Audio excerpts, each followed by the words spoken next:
Heyo everybody, Haku here with just a Tower of God video. I just want to talk about Tower of God for a while. I'll be talking about a bunch of theories and stuff, just general discussion, whether it's on what's going on now, the series as a whole.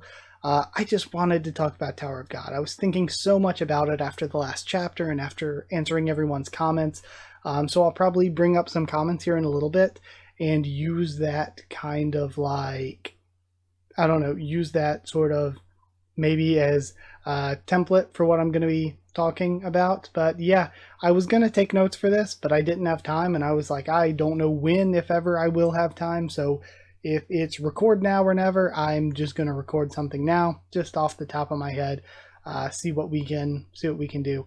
And actually, I might not bring up comments exactly. I don't know.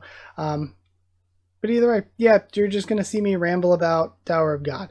I thought, personally, that it's been like really good since we came back from hiatus. I mentioned it in the reaction that when we first came back, we got the Kun and Rachel area stuff, and I was really into that. Then we went to get into the bomb stuff, and I didn't know if it would just be more sort of how it was pre-hiatus, which I did not dislike. But just more Bomb and Lilial hanging out. I was really of the sort of opinion that a lot of people have had, and I guess it's still kind of true, that Bomb would just be put there at the battleship with Lilial and that they would be forced to hang out for a month or however long it was before the tournament. Sort of Wong Wong and Nen Nen style. It kind of seems like we're still getting that, but it's not that simple. There's a lot of stuff going on, and it's been really, really, really good. So yeah, it's great. Plus, I haven't been spoiled on on anything, but everyone I know who is reading ahead, who's reading like as the chapters come out scanlation wise, all of them seem really positive. Like, I haven't been spoiled on anything, but just the fact that everybody seems really positive to me is like, I don't know, it says a lot. I think that's a really good thing. But either way, let me bring up the comments from like last chapter's video or whatever, just because I feel like that's a good way to just sort of get my thoughts in line. I think the first sort of topic to hit would be based on Lalzaro's comment. So Lalzaro talked about in the comments, like, wondering if Gustang is working with Lizlek because Gustang and Lizlek both presumably know the true, like, sort of origins of Bomb, history of the tower or whatever, and neither of them have just revealed it publicly to the tower.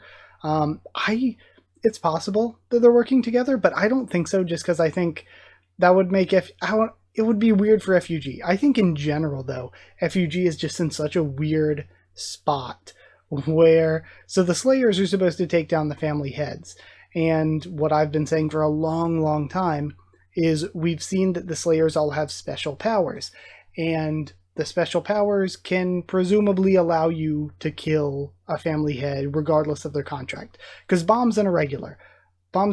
He can break the rules of the tower, and presumably that means that the contracts don't matter to Bomb. It doesn't matter to any irregular, it would seem. An irregular can kill another irregular just because they don't have to follow the rules. That is what I would think. So like right now, regardless of the immortality contract, I would think, say, Gustang could kill Traumare because he's an irregular. He doesn't have to follow the contract's rules, he's an irregular. At least that's the way that I see it. And the thing I keep going back to on that is the REA Hone flashback. Because in the REA Hone flashback, he's like, okay, Joaquin, the one we got after Bomb defeats Joaquin the first time, he's like, okay, Joaquin, you can never surpass me as you are now. But if you go out and become a devil, it's possible. And he goes out, he gets this special power, and we see like multiple instances of, hey, you're not supposed to be here or whatever, but White can still be there. Just White breaks the ordinary rules of the tower. We see it again with the rules of the tower are supposed to work a certain way for Wong Wong, but they don't because he has the Fang, and then the Fang gets passed on to presumably Paul didn't get one. Presumably Yama had one. Doom had one and gave his to Yama, so now Yama has two parts of the like 3-prong Fang, and I would assume Yusracha still has the third. It seems like Yusracha has the third. Yusracha disobeyed Traumerei there for a moment at the end, so he was able to rebel there. So presumably Yusracha is going to die. Yama's going to get the third part of the thing, and that allows him to break the rules. And of course, you've got Karaka, who, if Karaka is a prince or clone or whatever Wangnan is, Wangnan, again, it was mentioned before, has done things that break the rules of how the tower is supposed to work. So we could assume that Karaka also would work the same way that Wangnan does in not following the rules. But the thing is, even though you would think, okay, if they have those powers, they could break the rules, FUG's in just such a weird spot, because as strong as Yama is, how is Yama supposed to kill Traumerei? Like, I still feel like Yama has to be the one to do it. I feel like Gaston killing Traumerei doesn't work to me. I feel like after everything we saw with the Wang Wang and Nen Nen flashback, we have Wang Wang, we have Nen Nen, and we have Yusracha, all three developed, and we have the three prongs of the Fang, and I feel like once Yusracha dies, that'll be all three of them dead because of Traumerei, and it's up to Yama, who is the slayer who is supposed to kill the family head, to kill Traumerei. I think it has to be Yama to do it, but even with the third part of the Fang, I'm like, I don't know how Yama gets there. So FUG is just in such a weird spot as is, so I don't know. And again, I'm going to be getting way off topic to follow this train of thought before I get back to what Lolzaro's comment was actually talking about. I feel like, so Luzlek, I feel like most of the strongest people in the tower probably have to have special powers too, because say Malik 1 PGR fought evenly with Zahard, or somebody like Adori, who's ranked higher than a bunch of the family heads, or Bayek Ryun, who learned Shinsu use without a contract. Or again, if he isn't an irregular himself, which it seems like he probably isn't, Luzlek, whatever Luzlek has going on, that family heads would actually fear him. So there's that. But also there's the thing that I've been saying for a long time. I think that the immortality contract's going to get broken. I don't think that's going to happen till we get to the 100th floor, whatever arc is there, but I do think that's going to happen. Again, more into theory stuff. So my prediction for Yuan Sung, we've seen Yuan Sung, he says he has a fragment of the immortality contract or whatever, and Yuan Sung has said, in these flashbacks with Evankel and stuff, that he knows he's too weak to do this, he's too weak to do that, but he wants to make a big wave. He wants to do something special before he dies or whatever. And my prediction for what the something special is I think Yuan Sung wants to break the immortality contract. And that's why he did the bomb stuff back on the floor of test. That's why he was working with FUG. That's why he left his regular self with the information he had on the hidden floor. That's why he tried to take bring bomb into FUG by any means necessary. I think that he is obsessed with, before he dies, I think Yuan Sung wants to destroy the immortality contract, and he wanted Bomb in a regular to do that, because if Bomb can break spells, like he touches the spell that protects the nest's wall and it dissipates, or the spell on this or that person and it breaks, I think he wants Bomb to just touch the immortality contract and break it. That would be my prediction. But I don't think we're doing that till we get to the 100th floor and we're dealing with the REA Hone stuff, because REA Hone's going to be there. He's the actual ruler of the 100th floor. I think that's when we're going to get into the immortality contract breaking stuff. And it also just makes me think, where is Joaquin going? I've talked about this before. I think Joaquin, from the very start, has been on a redemption arc. I think that's what Siu's doing with the character. Because he gets defeated the first time, and he doesn't just go away. He sticks around, and we see him changing and sort of aligning a little less with Rachel and a little more with Bomb throughout the course of the Hell Train, until finally, in order to protect Bomb, all 5 parts of White are finally fused back together. And then he's sort of an ally but not a good guy for a bit.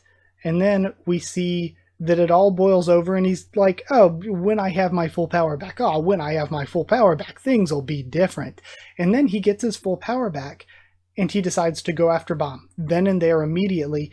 And we see in the flashbacks and stuff and in the fight, White could have killed Bomb just easily there at the beginning before he activated his powers, before he did the Arya thing and like reversed time seemingly for a little bit. Like, White was playing around with him. He was injuring him but purposefully not killing him and saying that he purposefully didn't want to kill him. At least not until Bomb lost himself and became corrupted. And we see through the flashbacks and through what he says there, the reason he wants that is because, like, I think I could compare it to like people who don't want, what is it? People who don't want like student debt forgiveness. People are like, hey, I didn't go to college because I would have had to accrue a bunch of debt. I had to just work a normal job or had to really work my way through, or I paid off all my debt already. But you want to say these people get their debt paid off and they get to go through for free what I had to make all these sacrifices and struggle for, when it's more like, I don't know, don't you want those people, like, just because something bad happened to you, do you really want other people to have to suffer through that? But you could say that's the way White is looking at Bomb, where he's like, I had to kill people. I had to murder a billion people. I had to become a devil, like my father said, in order to get the power to stand with irregulars, to stand with family heads. I had to do all of this. And then Bomb comes along, and Bomb is just getting to this level. Bomb is getting to where White's at without having to sacrifice those types of things, without having to become corrupt. And that pisses Joaquin off, because Joaquin's like, I murdered people. I murdered people for this, and you just get to come along without corrupting yourself. So he wanted to corrupt Bomb the way that he was corrupted. And it just didn't really work out for him, honestly. I know the thing's called a dark change or whatever, but Bomb didn't really turn all dark or anything. So that's like, I feel like Joaquin is still on that, because again, he still hasn't been written out. Bomb didn't kill him or anything. He just receded back into Vicente. And I feel like this is just another setback where, in my opinion, one of two things happened at the very end of this character arc, at the very outcome.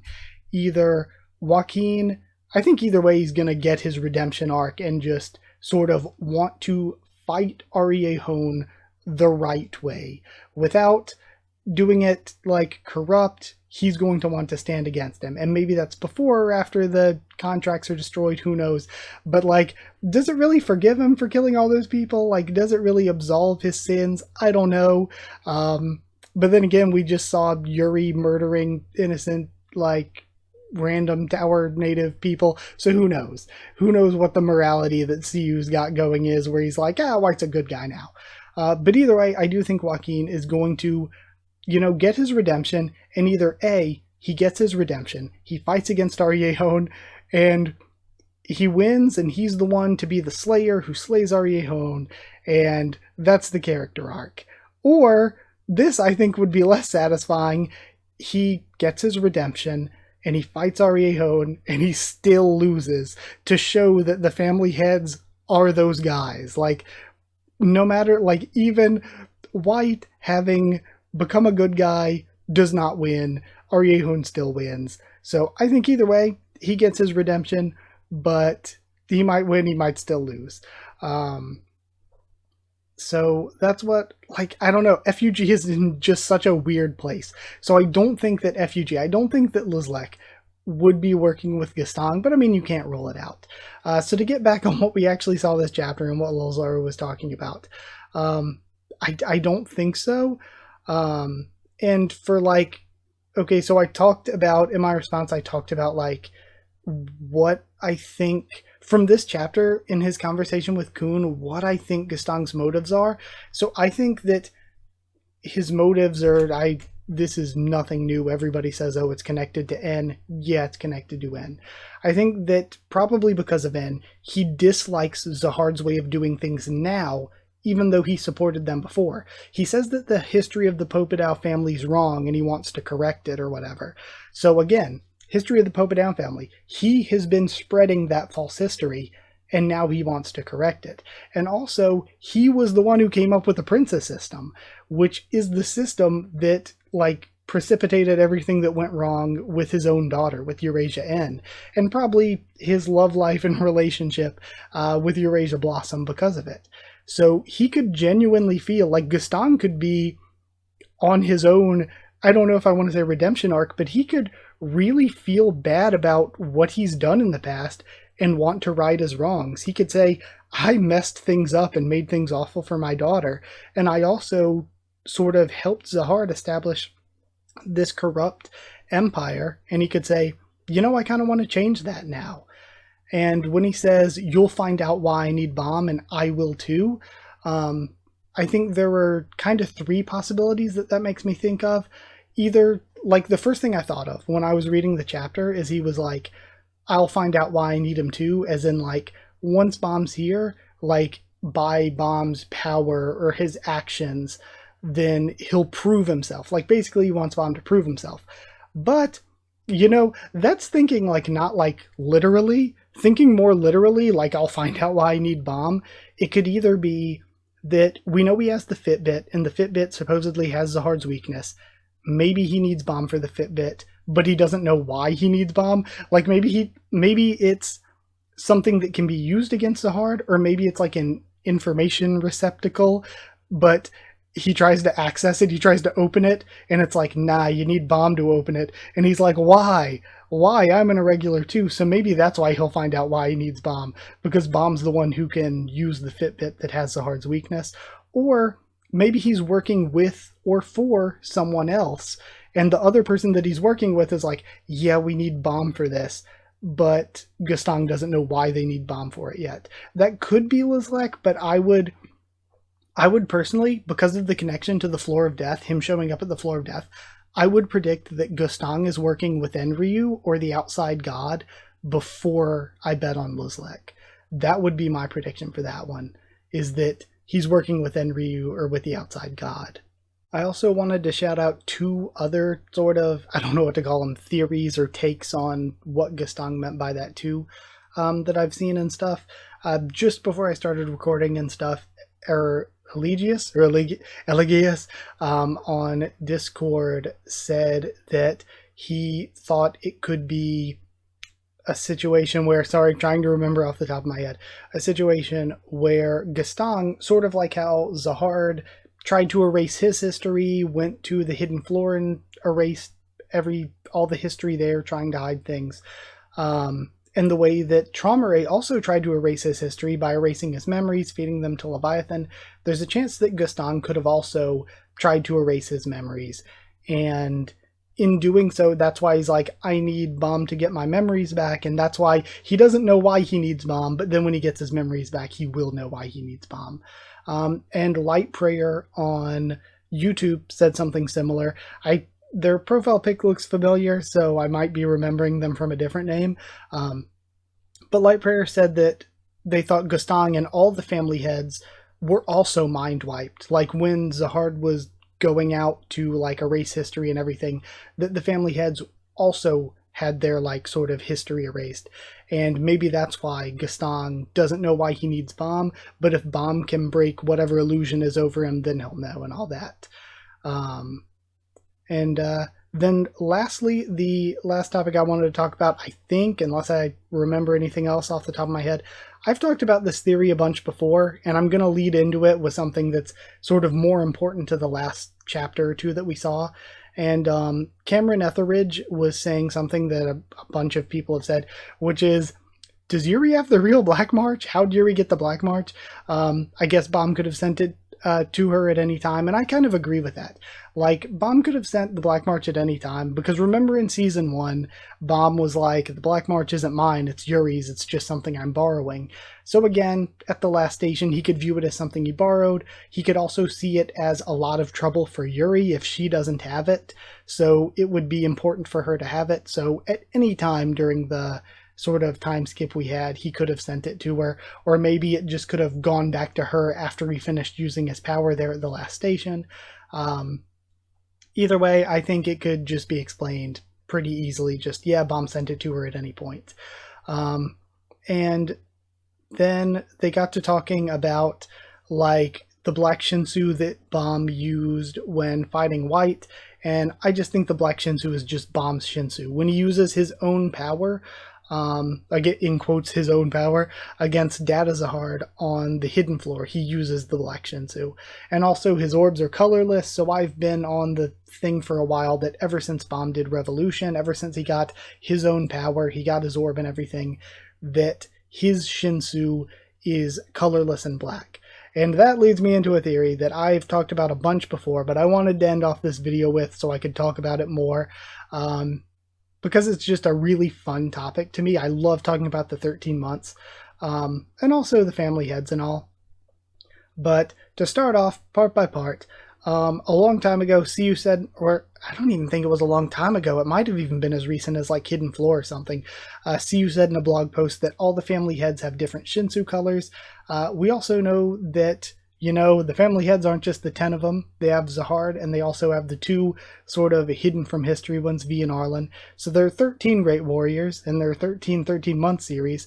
So my prediction was that the 13 different colors of the family head Shinsu are the 13-month series colors, because they all have a color in their name. So that was my theory at that point. In the Floor of Death, we learned that the 13 months were originally made for the 13 warriors to like spread the parts of the key to all of them who climbed together. So they were made with them in mind. They were made thinking that they were going to be the ones to wield them. But then Arlen and V rebelled, and that screwed things up, and the princess system was made, and the 13 months were just sort of repurposed for the princess system. And we also, so where then do the colors line up with the 13 months?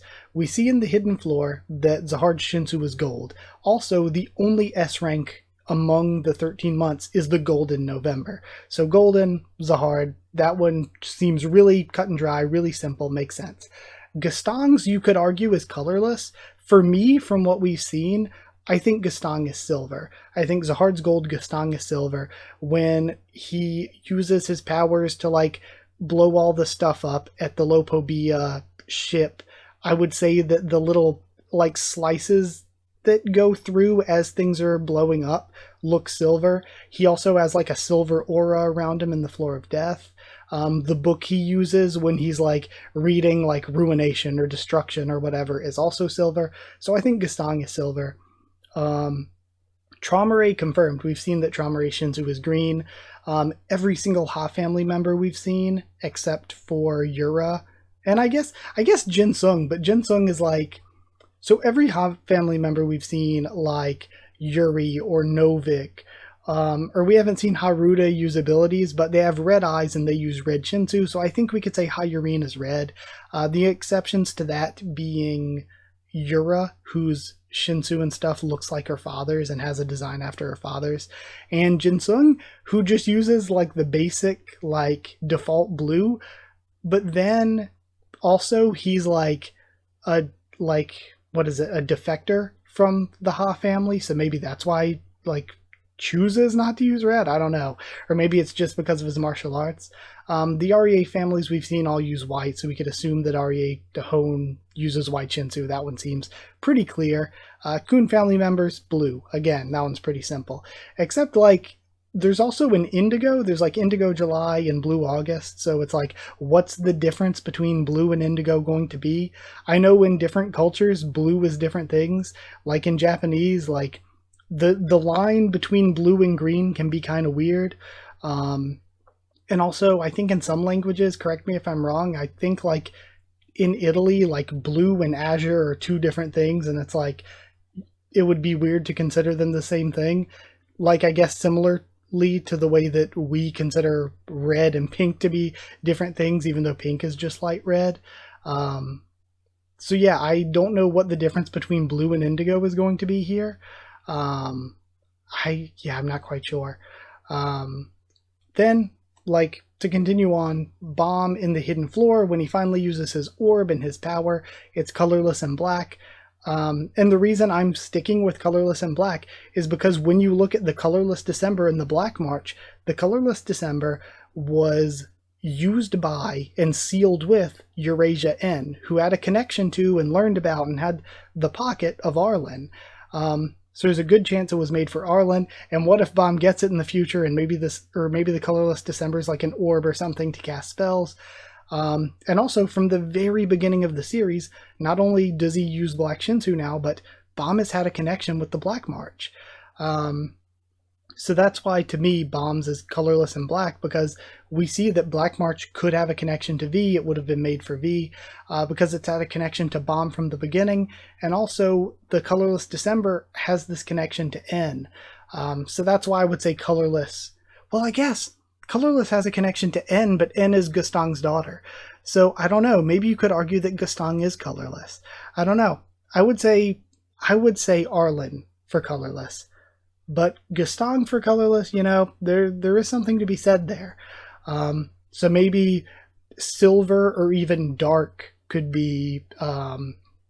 have been Arlen. I don't know, but I'm still just for now gonna stick with black and colorless for Bomb. But that leaves us with just the ones that I think we don't have any concrete evidence for. So it's hard to even merit a guess. Yellow, luminous, indigo, dark, and rainbow. I would have thought that Trauma Rays would have been rainbow. That's what I was thinking, because we've seen so many different Lopobias, and all the Lopobias we saw had like different designs. It's not like the Coons where all of them are blue. They're all blue people.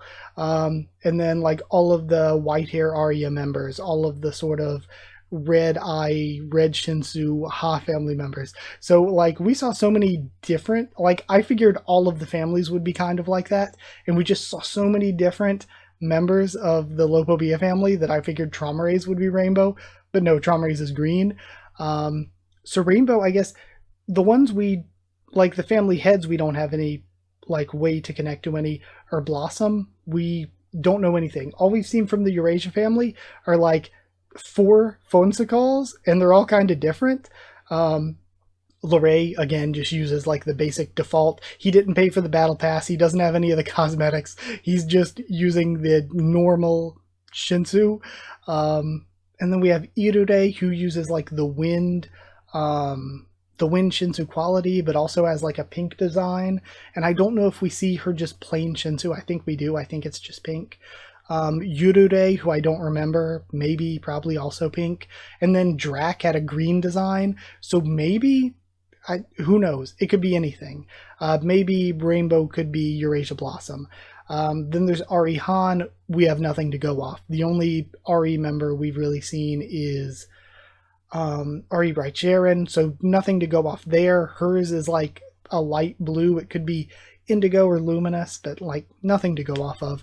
Blood matter, whenever this theory or connection is brought up, everybody always says, blood matter dark, because he just seems like the kind of guy it'd be dark. But who knows? You have Yeon Hana. We have no idea once again, because from what we've seen from Yeon Woon and from Yeon Yiwa, it's just been flame use. And from what we learned about Evankel towards the beginning of season 3, Evankel just uses raw primordial flame because of the ancient or whatever. And it seems like Yeon Hana also has sort of that same sort of flame. Because they said like the flame of destruction was given to Evankel and the one of life was given to Yeon Hana or whatever, something like that. I don't 100% remember. But if that is just flame, then that's not like basic Shinsu color. Like for all we know, she could use just normal Shinsu and it's yellow. Or maybe flame counts as luminous. We have no clue. It could be rainbow. Who knows? And then Tupari Tipari, we have seen or heard essentially nothing of the Tupari family in the canon story. So there is absolutely nothing to go off of when it comes to that. So yeah, I guess that's it. Just talking about all of that once again for the millionth time. So yeah, I don't know. Really, really excited with everything that's been going on. I even tweeted earlier. There are a few things, like I'm just pretty even level-headed. I watch people react to things sometimes, like video games or anime or whatever, and they freak out at certain things, and I'm like, I wish I could have that energy. I don't like react that emotionally that way to things, but there are a few things that I think would make me freak out, so long as I'm not spoiled when they happen. when we finally see Luzlek for the first time, I think I'm going to freak out. Just because I've been hyping up FUG and Luzlek for so long, I think I'd freak out. If we see one of Bomb's teammates return, that's like one of the, not like a Shibisu return or a Andrasi return, but if we get like a deep cut, if we get a Hanul Kang return, I'm gonna freak out. If we have Levin or Chunhwa return, I'm gonna lose it. If the 7 sacred swords are actually important enough that somebody shows up and they have a third 7 sacred sword, I'm gonna freak out. That's gonna be one of the very few things. And then maybe seeing Arie Hagafarion, because that's a character from the lore I really, really like and want to see. So Hagafarion might make me freak out. But then I'm thinking about this tournament coming up.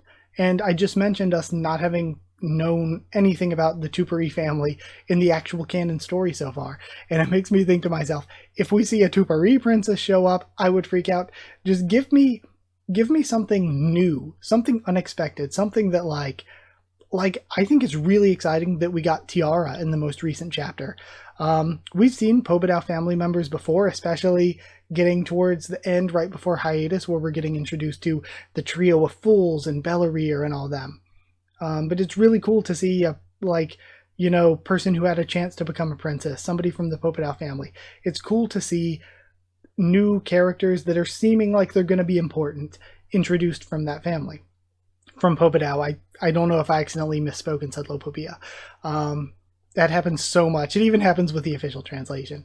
I feel like everybody messes that up from time to time. But yeah, I think if we get something unexpected, give me Hendolak Gladmary or something.